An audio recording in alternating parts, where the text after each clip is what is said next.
আসসালামু আলাইকুম ওয়া রাহমাতুল্লাহি ওয়া বারাকাতুহু। আলহামদুলিল্লাহ, আসসালাতু ওয়াসসালামু আলা রাসূলিল্লাহ বা'দ।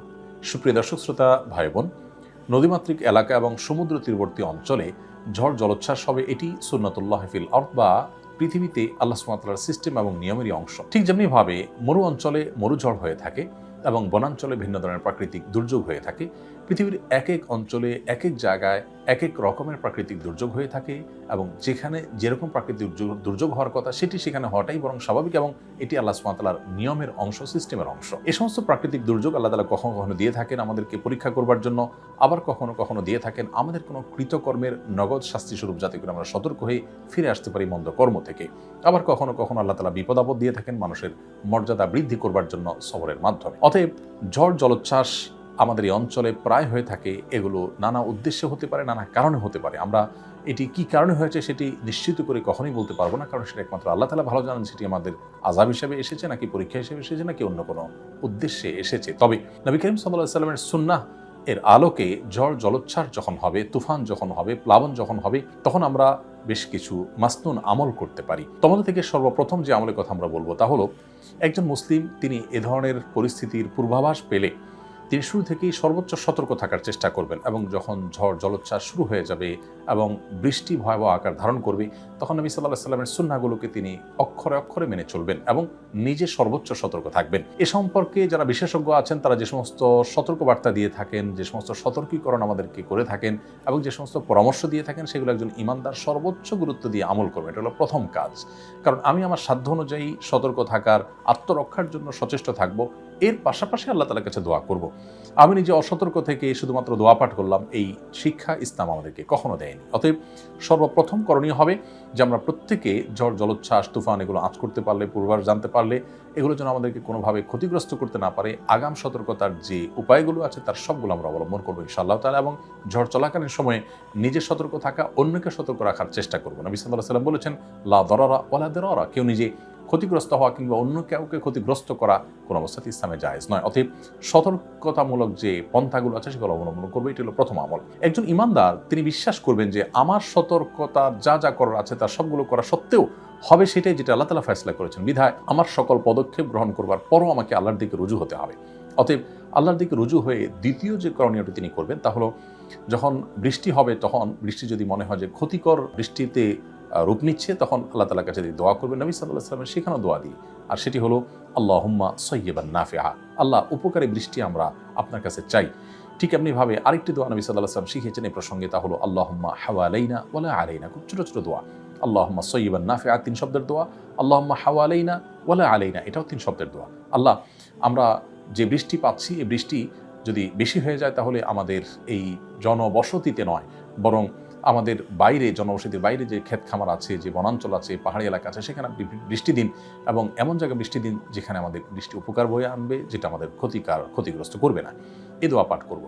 তৃতীয়ত করণীয় হলো, এই বৃষ্টি বাদল এগুলো যদি ঝড় জলোচ্ছ্বাসে রূপান্তরিত হয় এবং এটি যদি রীতিমতো তুফান এবং প্লাবনে পরিণত হয়, তাহলে সেক্ষেত্রে এই ধরনের ঝড় এবং তুফান থেকে আত্মরক্ষার জন্য নবী সাল্লাল্লাহু আলাইহি ওয়াসাল্লামের আরেকটি শেখানো দোয়া আমরা করব তৃতীয় আমল হিসেবে। সেটি হলো আল্লাহুম্মা ইন্নী আসআলুকা খায়রাহা ওয়া খায়রা মা ফিহা ওয়া খায়রা মা উরসিলাত বি ওয়া আউযু বিকা মিন শাররিহা ওয়া শাররি মা ফিহা ওয়া শাররি মা উরসিলাত বি।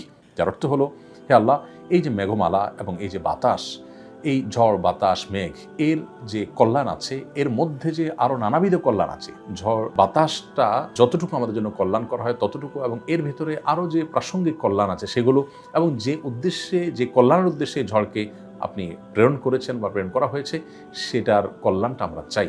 এবং এই ঝড় যে ক্ষতি আমাদের করতে পারে এবং এর মধ্যে আরও নানাবিধ যে ক্ষতিকর দিক থাকতে পারে, যেমন শিলাবৃষ্টি, আরও অনেক ক্ষতি থাকতে পারে সেগুলো থেকে, এবং যে অকল্যাণ নিয়ে আপনি এটাকে প্রেরণ করেছেন সেটা যেন আমাদেরকে স্পর্শ করতে না পারে, তার ক্ষতি থেকে আমরা আপনার কাছে পানা চাই। আবার দোয়াটি বলছি, আল্লাহুম্মা ইন্নী আসআলুকা খায়রাহা ওয়া খায়রা মা ফিহা ওয়া খায়রা মা উরসিলাত বিহি ওয়া আউযু বিকা মিন শাররিহা ওয়া শাররি মা ফিহা ওয়া শাররি মা উরসিলাত বিহি।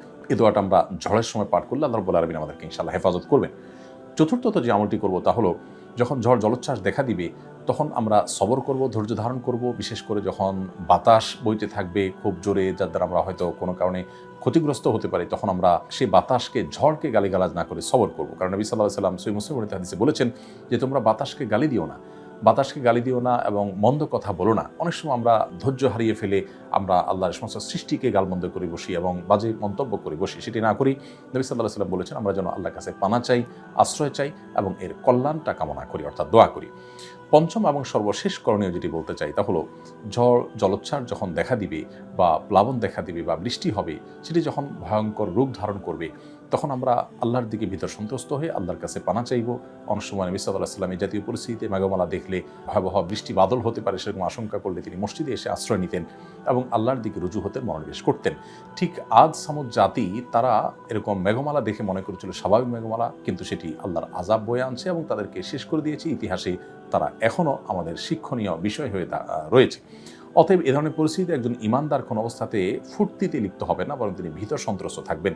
নবী সাল্লাল্লাহু আলাইহি সাল্লাম এই সুন্নাহটাকে খুব গুরুত্বের সাথে আমল করেছেন, সাহাবীরাও তা করেছেন। কিন্তু আজকাল আমরা দেখি অনেকে আছেন যে এই ধরনের পরিস্থিতিতে নিজেরা অনেক সময় দেখা যায় এটাকে তথাকথিত এনজয় করার বা উপভোগ করার চেষ্টা করেন। এই উপভোগ করা বা সবকিছুতে ফুর্তি করার যে একটা প্রবণতা আজকাল আমরা দেখতে পাচ্ছি, এটি কখনো ভালো কিছু বয়ে আনতে পারে না। বিধায় এই সমস্ত সুন্নাহগুলো আমরা যদি ঝড় জলোচ্ছ্বাসের সময় আমল করে চলি, আশা করা যায় এখান থেকে আমরা কল্যাণটা লাভ করব এবং কল্যাণ থেকে আল্লাহ তাআলা আমাদেরকে মুক্তি দান করবেন। আবার বলছি, প্রথম করণীয় হলো সতর্কতামূলক সকল ব্যবস্থা আমরা গ্রহণ করব। দ্বিতীয় করণীয় হলো বৃষ্টি হলে আমরা আল্লাহুম্মা সাইয়্যিবান নাফিআ আল্লাহুম্মা হাওয়ালাইনা ওয়ালা আলাইনা এটি পাঠ করব।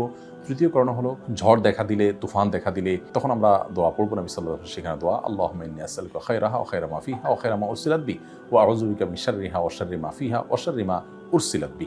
চতুর্থ করণীয় হলো এই ঝড় বাতাস বা এ জাতীয় প্রাকৃতিক দুর্যোগকে গালমন্দ করা বা বাজে মন্তব্য করা, এটা ইমানদারের সাথে যায় না। আল্লাহর সৃষ্টিকে গালি দেওয়ার কোনো সুযোগ অবকাশ ইমানদারের জন্য নেই। ৫ নম্বর সর্বশেষ করণীয় হলো অনেক সময় বৃষ্টি বাদল যখন অনেক বেশি পরিমাণে হয়, মেঘমালা বেশ অন্ধকার হয়ে আসে, আমরা অনেকে সেটাকে এনজয় করি। এমনকি চন্দ্রগ্রহণ সূর্যগ্রহণকে অনেকে দেখা যায় এনজয় করছেন, উপভোগ করছেন এবং এই টাইমেও তারা ফুর্তি করার চেষ্টা করছেন। তো সব কিছুকে ফুর্তির জিনিস বানিয়ে ফেলা, এটা ভোগবাদী পৃথিবীতে একটি সমস্যায় রীতিমতো পরিণত হয়েছে। ইমানদার এই পরিস্থিতিতে ভীত সন্ত্রস্ত হয়ে আল্লাহর দিকে রুজু হবেন, তওবা করবেন এবং নিজেকে সংশোধন করার চেষ্টা করবেন। আল্লাহ রাব্বুল আলামিন সব ধরনের ঝড় তুফান থেকে, সব ধরনের জলোচ্ছ্বাস থেকে, ক্ষয়ক্ষতি থেকে আমাদের সকলকে হেফাজত রাখুন। জাযাকুমুল্লাহু খায়রা। আসসালামু আলাইকুম ওয়া রাহমাতুল্লাহ।